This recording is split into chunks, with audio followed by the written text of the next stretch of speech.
The last time there was a Canadian at the quarterfinal level, we had to connect with Patricia Hy-Boulis. So here she is, our guest this morning, and I am just delighted to meet you, Patricia. Thanks for joining me.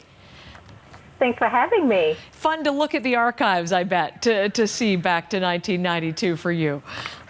Oh, yeah, memories. It's always nice to be remembered. You bet. Well, we'll talk a little bit about your memories and how they work for today, but let's just talk about that match last night.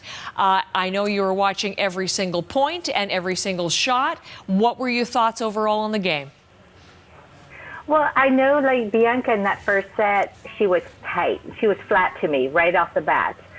It's understandable. It's a big moment. It's quarterfinals, and you want to keep going and see where you can. That's what you train for, right? For these big events. And also what put even more pressure is the fact that, 99% of the expectations was for her to win. So with that on your shoulders and playing, it's not like Bianca had a lot of experiences like the top 5 players who consistently play on the center court at night match. So coming out, big event, she did just fabulous. I thought she got over her nerves and went down to business. I was going to ask you what it must feel like, that pressure to be the prime-time featured match at a Grand Slam, and you certainly made us understand that, what she was contending with from the mental toughness perspective. So she lost that first set, but did you ever waver in your conviction that she would be able to come back as decisively as she did? I mean, talk about that return to form. I met Bianca about 5 years ago, so I've watched a lot of her matches.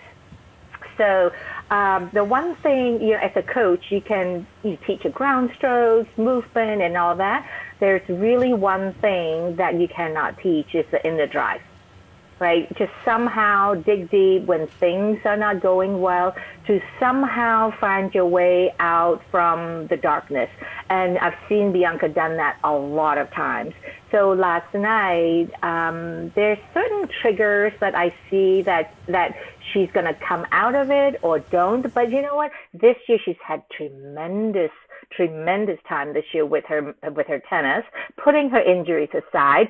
But she's won these great matches, have been in front of big stadium, and it was good. It was a matter of time, and I saw it on about the second point of the second set that she's going to come out of it. You could just tell. I mean, she started to talk to herself and sort of scream at times, really emphatic sort of screaming moments on the court. Is that a signal to you that she's right back in? Oh, absolutely. Like that first game of the first set was really long, and she ended up losing it.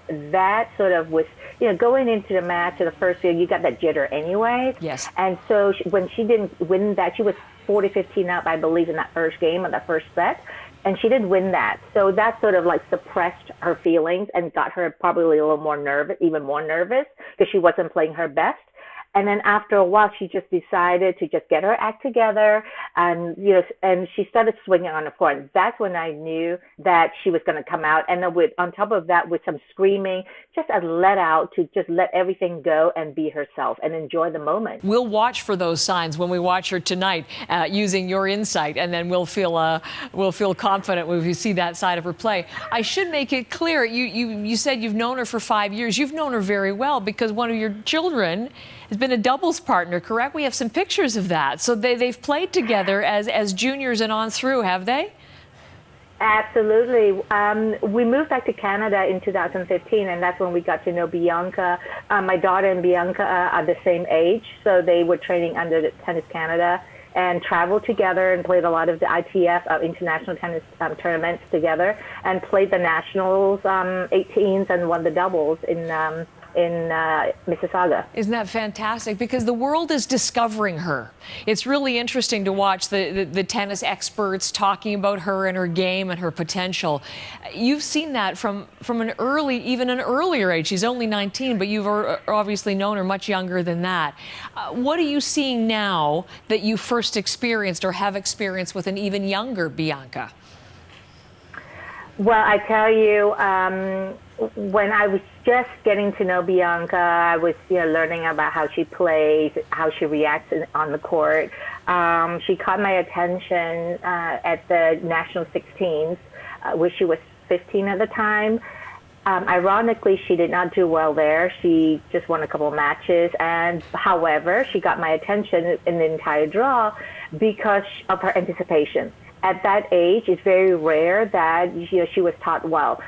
She knew instinctively on the court where to move to the next shot following her shot selections, and also just be a thinker on the court. She saw the court so well, and she was also could do a lot of things on the court. She couldn't execute it at the time, but she had the drop shot. She could hit hard. She can pull it up and come in. So it was just a matter of time with fostering. Her game would go into an area where, it's the unknown. And that's where we step 5 years from then to now. She's just gotten stronger, more mature, and just really understanding really well what is it that she wanted to do and how she's going to do it. And she has a really good team helping her.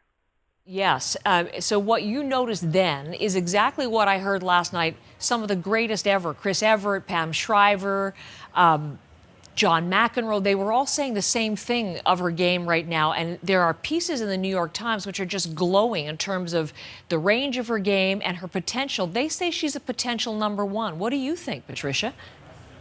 Oh, I really think, no doubt. About a month ago, after she won Rogers Cup, I was asked if I thought she was going to be, top 5, and absolutely.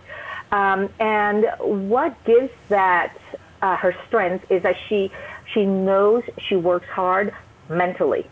Right. A lot of people knows it, they don't work on it.